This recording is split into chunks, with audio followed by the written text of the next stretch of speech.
नमस्कार, मैं शंभू कुमार सिंह और आप देख रहे हैं नेशनल दस्तक।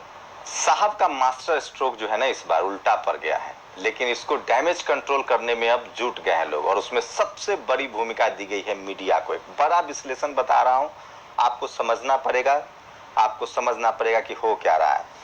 आप टेलीविजन देखिए और सोशल मीडिया देखिए, आसमान जमीन का अंतर दिखेगा। टेलीविजन पर आप जैसे ही जाएंगे आपको खबरें दिखेंगी, सरकार ट्रेन चला रही है, सरकार ने सबको खाना पहुंचा दिया, सरकार ने कोरोना से निपट लिया, सब कुछ गुडी गुडी अच्छा दिख रहा है।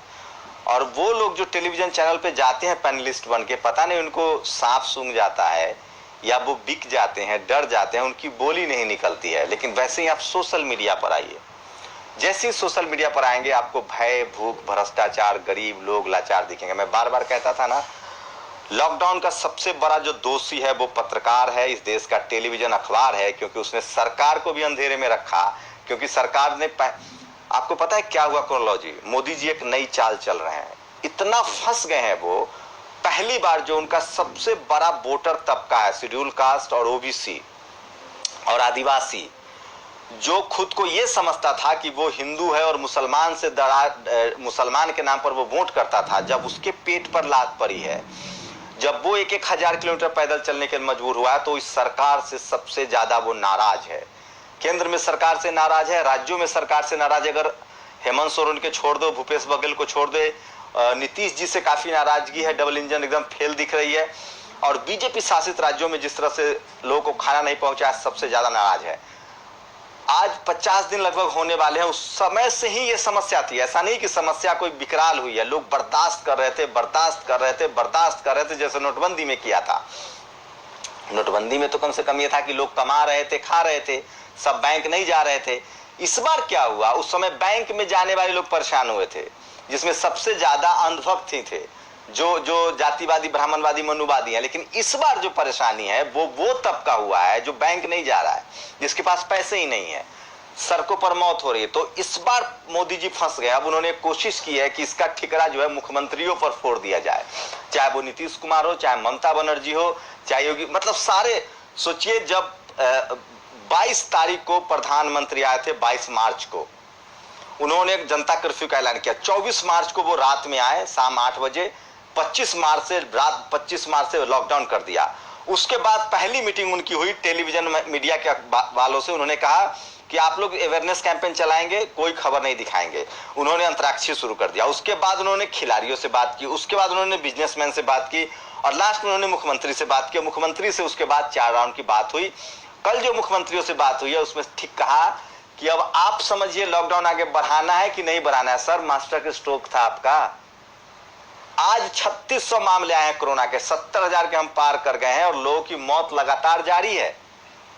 लॉकडाउन से नो डाउट फायदा हुआ है, लॉकडाउन होना जरूरी था, लेकिन सबसे बड़ी बात यह थी कि सरकार ने पीएम कोरोना फंड का पैसा क्या किया, सरकार ने लोगों को खाना क्यों नहीं पहुंचाया, जबकि लोग अपने स्तर से मदद कर रहे हैं, तमाम लोग अपने स्तर से मदद कर रहे हैं, जो आज भी कर रहे हैं। लेकिन लोगों के पास जब खाना नहीं रहा, जब लोगों के पास घर नहीं रहा, जब लोग तिल तिल कर मजबूर हो गए, तो वो घर जाने के लिए पैदल निकल पड़े, सड़कों पर निकल पड़े। मीडिया की गलती है कि अगर मीडिया ने ये खबर दिखाई होती तो सरकार कुछ ना कुछ इंतजाम करती, सरकार कोई ना कोई व्यवस्था करती, जैसे अब वो करने के लिए सोच रही है। लेकिन सोचिए, लूट जारी है। ट्रेन चलेगी एसी, किराया लेंगे, पैदल लोगों के पास खाना नहीं है, वो किराया कहां से देंगे साहब? तो सब कुछ उल्टा पुल्टा हो रहा है। और उसके बाद भी इस देश की मनुवादी, जातिवादी, ब्राह्मणवादी बेशर्म मीडिया क्या दिखा रही है, उसका नमूना देखिए। आप सोशल मीडिया पर आइएगा तो गरीबी देखिएगा, लाचारी देखिएगा, एक से एक तकलीफ की खबर देखिएगा, जो आपका सीना छलनी छलनी कर देगा। और ये तस्वीर देखिए।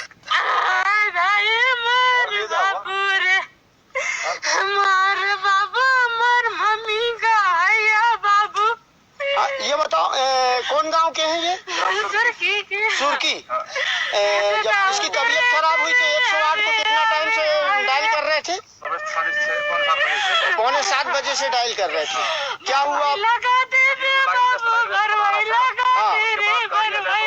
गाड़ी आ जाएगी तो आएंगे। किस तरह से एक बच्चा लेकर एक परिवार में, अपने कैमरामैन को बोलूंगा कि वो बच्चे की तस्वीर जरूर ब्लर करे। ये पहली तस्वीर देखिए, किस तरह से पूरी फैमिली रो रहा है। मैं चाहूंगा मेरे कैमरामैन एक 10 सेकंड 20 सेकंड के लिए आपको एम्बियंस सुनाए, मेरी आवाज कम कर दे। ये पहली तस्वीर देखिए। अब इसके बाद दूसरी तस्वीर देखिए, कहीं मदद भी हो रही है। ये वीडियो है जहां लोग मदद कर रहे हैं, ये सब चैनल पर नहीं मिलेगा। अभी तीसरी तस्वीर देखिए, किस तरह से बाइक के जरिए एक आदमी अपने आप को सड़क पर ले जा रहा है। इससे घिनौना शर्मनाक है, इस देश में हमारी रेलवे की क्षमता 2 करोड़ लोगों को घर पहुंचाने की है। इस तरह से लोग हाईवे पर चल रहे हैं, सबसे ज्यादा एक्सीडेंट हो रहा है हाईवे पर, लोग बेमौत मर रहे हैं। ये तस्वीर देखिए, ये तस्वीर देखिए, आपको कितना, ये बच्ची देखिए अपने बच्ची को लिए हुए है। ये सारी तस्वीरें टेलीविजन चैनल पर नहीं दिखेंगी आपको, तो वो तमाम तस्वीरें मैं कितना बताऊं। ये देखिए, ये सूरत की तस्वीर है, किस तरह से पूरा का पूरा सूरत प्लान करा है। मैंने आज टेस्टिंग ऑपरेशन लगाया। सूरत में लोग पैसे ले रहे हैं टिकट के नाम पर, लोग बेईमानी से भी बाज नहीं आ रहे हैं। ये साइकिल से जाने के लिए लोग मजबूर है। तो वो तमाम तस्वीरें, ये देखिए किस तरह से पुलिस का अत्याचार ढह रहा है, पुलिस का अत्याचार है, और किस तरह से मेहनत कश लोगों को मारा जा रहा है। क्या ये तस्वीरें, ये सबसे मार्मिक तस्वीर है। देखिए इस बच्चे को ट्रक पर कैसे डाला जा रहा है, कितनी मार्मिक तस्वीर है। मैं अपने एडिटर साहब से कहूंगा, वीडियो एडिटर से कहूंगा कि प्लीज इन सारे तस्वीरों को दिखाइए और इसको रहने दीजिए। इसी में एट्रोसिटी, जातीय हिंसा जो है वो लगातार जारी है। ये तस्वीर बार बार आपके सामने घूम के आती है, जो ट्रक पर अपने बच्चों को, ये देखिए किस तरह से भेड़ बकरियों की तरह ट्रकों में समाया जा रहा है। आपको पता है क्या हो रहा है, जो इन मेहनत कशों के पास थोड़ा बहुत पैसा है उसे भी यात्रा के नाम पर ट्रक वाले जहाज से ज्यादा किराया वसूल रहे हैं। 4000, 5000, 6000, 8000, 10000। दिल्ली से पटना जाना है, 10,000 ट्रक वाले ले रहे हैं।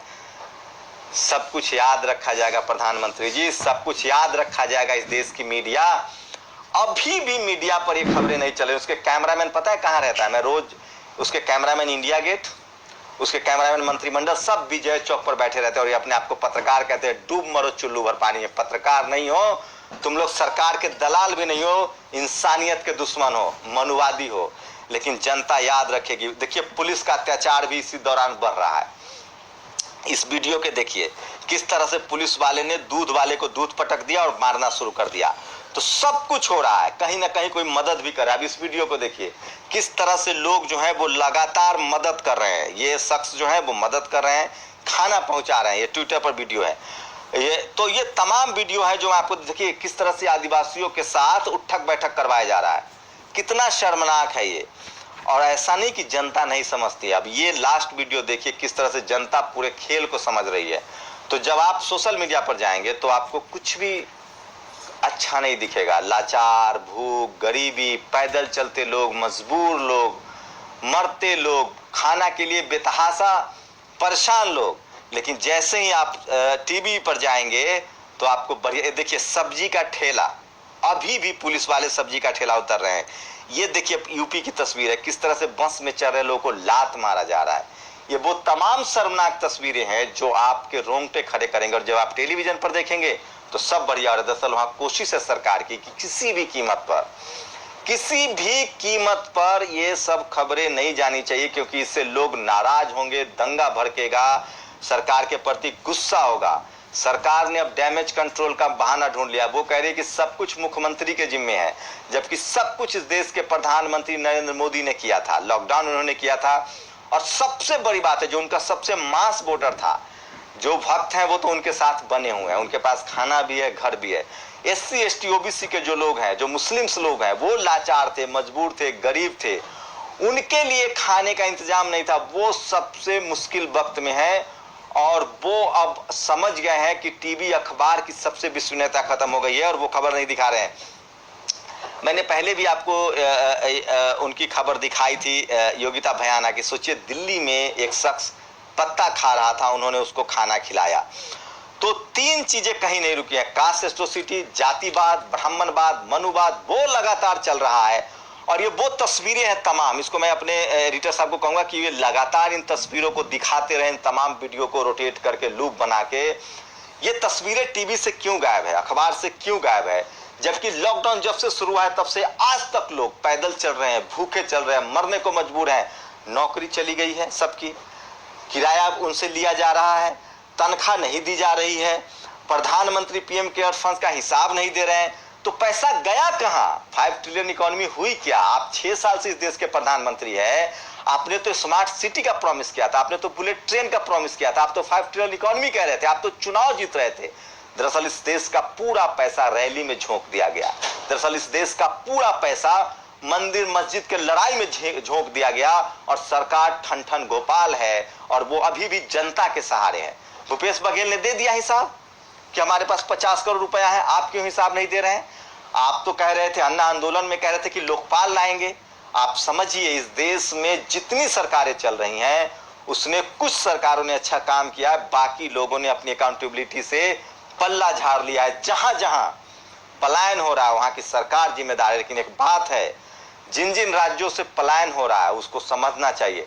लेकिन कुछ सरकारों ने शानदार काम किया है, चाहे वो हेमंत सोरेन की सरकार हो, चाहे वो उद्धव ठाकरे की सरकार हो। चूंकि दिल्ली को आपको बड़ी करना पड़ेगा, दिल्ली, मुंबई, चेन्नई, गुजरात में सबसे ज्यादा प्रवासी मेहनतकश लोग रहते हैं, क्योंकि वहाँ इंडस्ट्रियलाइजेशन था। लेकिन वहाँ सरकार ने कुछ कोशिश बिल्कुल नहीं की, और वहाँ के जो फैक्ट्री मालिक है वो सबसे बड़े बिलियन हैं, जो अमीर लोग हैं। महाराष्ट्र में सबसे ज्यादा मजबूर थे, उनको जाना पड़ रहा है। लेकिन सरकार ने कोई इंतजाम नहीं किया, कोई व्यवस्था नहीं पहुंचाया। केंद्र सरकार सिर्फ ऑर्डर देती रही, आदेश देती रही। अब समय आएगा, क्या मुख्यमंत्री इस पर पलटवार करेंगे? क्या मुख्यमंत्री अपने अपने तरफ से बयान देंगे, जब इस देश के प्रधानमंत्री ने सब कुछ मुख्यमंत्रियों पर छोड़ दिया है? और इसके लिए सबसे ज्यादा जिम्मेदार इस देश की मीडिया है, क्योंकि उसने सरकार को सही चीज ही नहीं दिखाई। सरकार को भी लगा, सरकार ने तो 40 दिन पहले सुप्रीम कोर्ट में हलफनामा दे दिया था कि सब कुछ ओके है, गुड है, गुडी गुडी है, सब कुछ ओके है। तो ये तस्वीरें कहां से आ रही है, क्यों आ रही है? और ये सोशल मीडिया पर आ रही है। इन्होंने सबसे बड़ा पाप किया है, और ये जानबूझकर आपके दिमाग में सरकार के लिए, ये इसलिए मैं बार बार कहता हूं, आपके खिलाफ, सरकार के पक्ष में ये अच्छी अच्छी खबरें डालते हैं ताकि आपका लगे कि सरकार अच्छा कर रही है। लेकिन जब भाई साहब पेट में अन्न हो ना, भूखे भजन नहीं होता है। जब पेट में अन्न नहीं हो तो वो टीवी भी नहीं देखते हैं, अखबार भी नहीं पढ़ते हैं। और सोशल मीडिया की इतनी ताकत हो गई है कि वो पैरेलल खबरें पहुंचा रही है। तो ये है इस देश की हकीकत। प्रधानमंत्री ने लगभग पल्ला झाड़ लिया है, मुख्यमंत्रियों के जिम्मे सौंप दिया है कि चौथा लॉकडाउन होगा कि नहीं होगा। यूपी सरकार ने कहा है कि वो ट्रेनें चलाएंगी। वहीं सुप्रीम कोर्ट के पूर्व जज ने कहा है कि जो आरोग्य सेतु ये ऐप है, ये डाटा जमा किया जा रहा है, सरकार ने कहा कि 180 दिन में डिलीट कर देंगे। तो लगभग लगता है कि इस देश को सचमुच में जो राम भरोसे छोड़ दिया गया है, राम राज के नाम पर आने वाले लोगों ने लोगों को भूखे, लाचार, मजबूर छोड़ दिया है। देश की अर्थव्यवस्था हो, जवान शहीद हो रहे हैं। कोरोना वैश्विक महामारी है, लेकिन दुनिया के तमाम देशों ने इससे निपटा है। वो कैसे निपट लिए? चीन ने कैसे निपटा? अमेरिका ने कैसे निपटा? कहीं देखे कहीं भूखे लोगों को सड़क पर चलते हुए? इसका जवाब देना पड़ेगा सरकार। और अगर आप सरकार नहीं दे सकते हैं जवाब, तो आप सरकार क्यों हैं? और रही बात मीडिया की, तो सबसे बड़ा दोषी मीडिया है, जिसने सरकार को भी अंधेरे में रखा है। और ये हो सकता है कि इसी मीडिया के इस कारगुजारी की वजह से मोदी सरकार के खिलाफ सबसे ज्यादा गुस्सा भड़का है लोगों में, और लोग नाराज हैं। अभी से भी मौका है कि स्थिति को संभाला जाए। इस देश के प्रधानमंत्री हो, मुख्यमंत्री हो, मेरी कोशिश है कि इस देश में इंसानियत बचे, मानवता बचे। सरकारों को अभी भी कम से कम इंसानों की खैर लेनी चाहिए। जितना ज्यादा हो सके, आपके पास अन्न है, आपके पास संसाधन है, दिल बड़ा कीजिए, ईमानदार तो बनिए। आप अपनी ताकत तो दिखाइए, आप बेहतर कर सकते हैं। सरकार, इस देश में हमारे पास फौज है, हमारे पास पुलिस के जवान हैं, हमारे पास मेहनतकश डॉक्टर हैं। वो तमाम सरकारी लोग, उनको सैल्यूट करता हूं मैं, जिन्होंने इस परिस्थिति में सिर्फ सरकार के प्लान गलती हुए। लॉकडाउन का तरीका गलत था, लॉकडाउन करने का अनाउंसमेंट गलत था, लेकिन जिस तरह से, चाहे वो पुलिस के लोग हों, चाहे मिलिट्री के लोग हों, चाहे सीआरपीएफ के लोग हों, चाहे पैरामिलिट्री के लोग हों, चाहे डॉक्टर्स हों, चाहे जितने कॉर्पोरेट सरकारी क्षेत्र थे, स्कूल, कॉलेज, डॉक्टर, अस्पताल, इन्होंने शानदार काम किया है। सिर्फ मीडिया और सरकार के फैसले लेने में गलती हुई है। बाकी मैं फिर कह रहा हूं, इस देश को सरकारीकरण की तरफ बढ़ना चाहिए। इस देश के प्राइवेट अस्पताल सीज हों, इस देश के प्राइवेट स्कूल सीज हों, इस देश के प्राइवेट हॉस्पिटल सीज हों, इस देश के प्राइवेट फैक्ट्रियां सीज हो, इस देश के जितने प्राइवेट अंबानी अंडानी है उनको सीज किया जाए संपत्ति और जनता के लिए रखा जाए। सरकार जब जनता ही नहीं रहेगी तो आप सरकार कैसे बनेंगे? और ये दुनिया के तमाम देशों ने किया है, तभी ये तस्वीरें, ये तभी प्रधानमंत्री जी आप तभी यशस्वी प्रधानमंत्री बन सकते हैं जब आप जनता के साथ खड़े होइए, बिजनेसमैन के साथ नहीं। आप जनता के साथ खड़े होइए, चाटुकार के साथ नहीं। आप जनता के साथ खड़े होइए, इस देश की बेईमान मीडिया के साथ नहीं। तब आपका इतिहास में नाम दर्ज होगा। आपकी क्या प्रतिक्रिया है? क्या ये सरकार ऐसा करेगी, जनता के साथ खड़ी होगी और बिजनेसमैन पर कब्जा करेगी संपत्ति पर? क्या ये सरकार जनता के साथ खड़ी होगी और मीडिया को कहेगी कि सच्ची खबर दिखाओ? इसका इंतजार कीजिए और इसके लिए दबाव बनाइए। और इस बार पहली बार SC ST OBC और माइनॉरिटी के लोगों को लग गया कि अब हिंदू मुस्लिम नहीं है, वोट पेट के लिए देंगे, सरकारी स्कूल सरकारी अस्पताल के लिए देंगे, तब जाके देश की किस्मत बदलेगी और तब गरीबी भुखमरी से निजात होगा। कोरोना ने हमें सिखा दिया है कि सरकारी अस्पताल, सरकारी कंपनियां, सरकारी स्कूल, सरकारी पुलिस, सरकारी सब कुछ सरकारी जब होगा तभी वो मेहनत करेंगे। प्राइवेट वाले सिर्फ पैसा लेते हैं, लूटते हैं, सेवा नहीं करते हैं। आप लोग की क्या प्रतिक्रिया, वो प्रतिक्रिया जरूर दिखाई दीजिए, क्योंकि आपकी प्रतिक्रिया सबसे अहम है। शुक्रिया।